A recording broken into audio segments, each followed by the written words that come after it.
Hello children, now we are going to see refraction of light through a glass prism. So this is a prism and this is how we keep children, and then we will draw an outline. So here you see, if you see any standard book, you will see this is what the experiment looks like. Okay, so I'll show you how we do.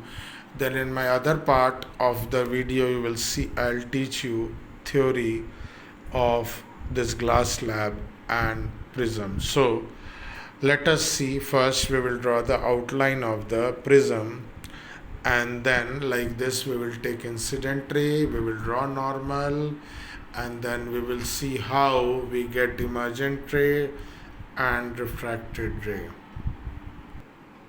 So here we have taken a normal, we have taken a protector, and we have drawn a 90 degree, and here we take 40 degree. If you see, that means this angle is around 50 degree.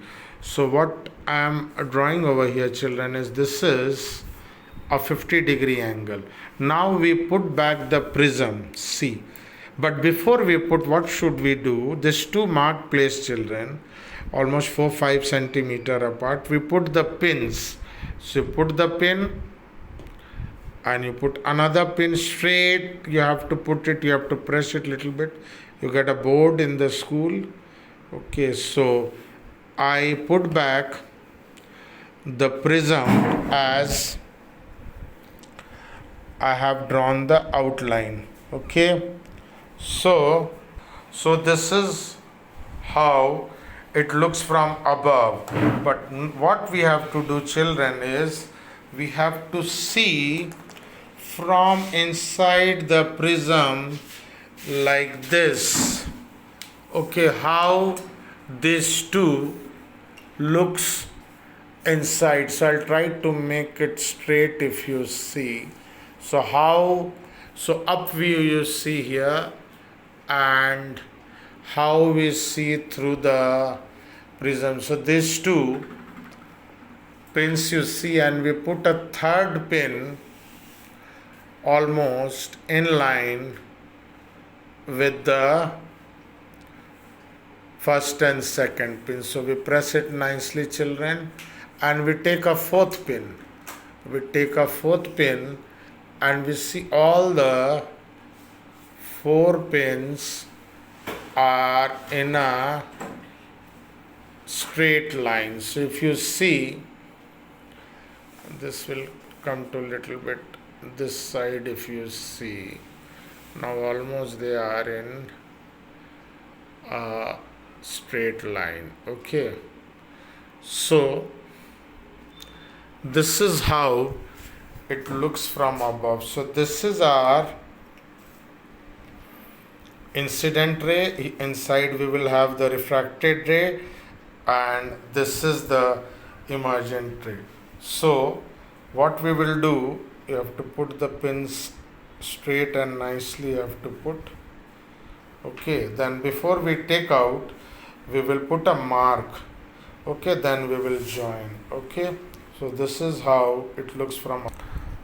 We mark the points when we take out the pins, because when we join this we will get the emergent ray. Okay, so finally we can take out these pins because these are also marked. We will remove the prism and we will draw a straight line, and we will see how this emergent ray, this will be refracted ray, this will be emergent ray, and we will derive one formula over here.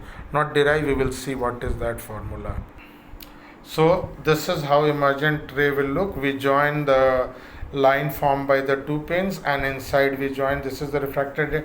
Now most important thing we will see, what is this is called angle of prism, this is called angle of incident. Okay, I1, and here if I draw normal, this angle will be I2. So just I'll show you how we get a formula where we will see that I1 plus I2, we will see I1 this angle plus I2 is A plus what is this delta? I'll show you deviation. We will produce this. So just I'll show you what is delta and what is I2. So finally, what we see, children, this is our incident ray, this is the refracted ray, this is emergent ray. So what we do, we join this line and we have got this. So what we do, we produce the incident ray. You can draw that dotted line. So this was the original path of light, if you see. This was the original path. Because of the prism, it is going in this direction. See this side of the scale. It is going in this direction. This was the original path. If you see with pencil, this was the original path. Now it is going in this direction. So this is the angle of deviation, means the light which was going here, this much it has deviated. So there are four very important angles, children. I1, okay, angle of incidence, angle of emergence, I2, angle of deviation. And this, since it is an equilateral prism, what I have used, if you see, this is an equilateral prism. So all angles are 60 degrees. So angle of prism is 60 degree. So here we have one experiment and one formula. Actually our basic aim was to see refraction of light through a glass prism, but here I have used a very I have got a very good substitution. If you see I1 plus I2, so what I see, I took I1 as 50.